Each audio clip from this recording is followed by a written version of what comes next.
The reason discipline is hard to maintain is because it is hard to maintain. That's what makes discipline hard. It's hard. And if you hear me claim that discipline is easy for me, and it is work to maintain the discipline, that's what it is, work. Maintaining the standard. Giving no slack, none. That's the discipline. That's the discipline, and it is hard. Don't condemn yourself for being afraid. It's perfectly fine to have some fears. You acknowledge your fears, you embrace those fears, and then you move on. You act on whatever it is that you fear. Because once you embrace it, see, what you resist will persist. What you resist will persist. So one of the most important things is to begin to embrace your fear. The fear of bodily harm, that's legitimate. One of the things you find out that when you face your fears, it's not as bad as you think it is. And when people tell you, I just can't do it, I can't handle it, I mean, really, I can't handle it, what they're envisioning is that they're not going to be here. They're going to clock out like you're going to die. Guess what? We all had occasions when we confronted our fears, we had to do something we felt uncomfortable with, we didn't want to do it, and we did not die. And if there's one thing I would say that does make it easier, it's to envision what it feels like when you're done. What it feels like after you've worked out, or you've held the line on your food intake, or you've pushed through some monotonous project that you have to do, and all those things.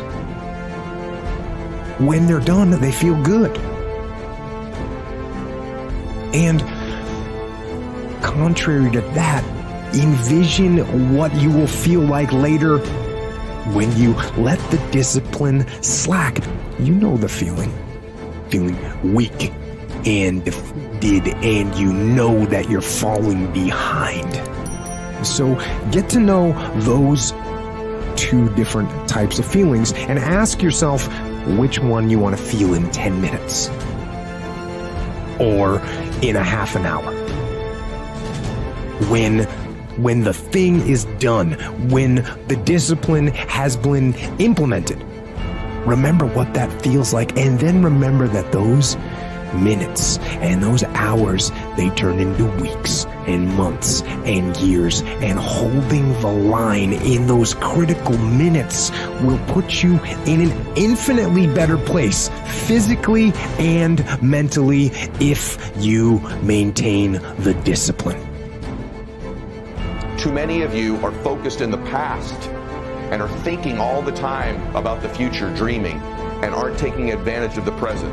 And in many cases, it's a figment and a manipulation of our imagination. The future is grand and powerful, and we need to be focused there and thinking about it and dreaming about it because we are pulled towards it. But the best people can simultaneously be dreaming and optimistic about the future and take massive action right now. Most of the max out achievers I know in my life spend almost 0% of their time on the past. It is wasted time. You are wasting time.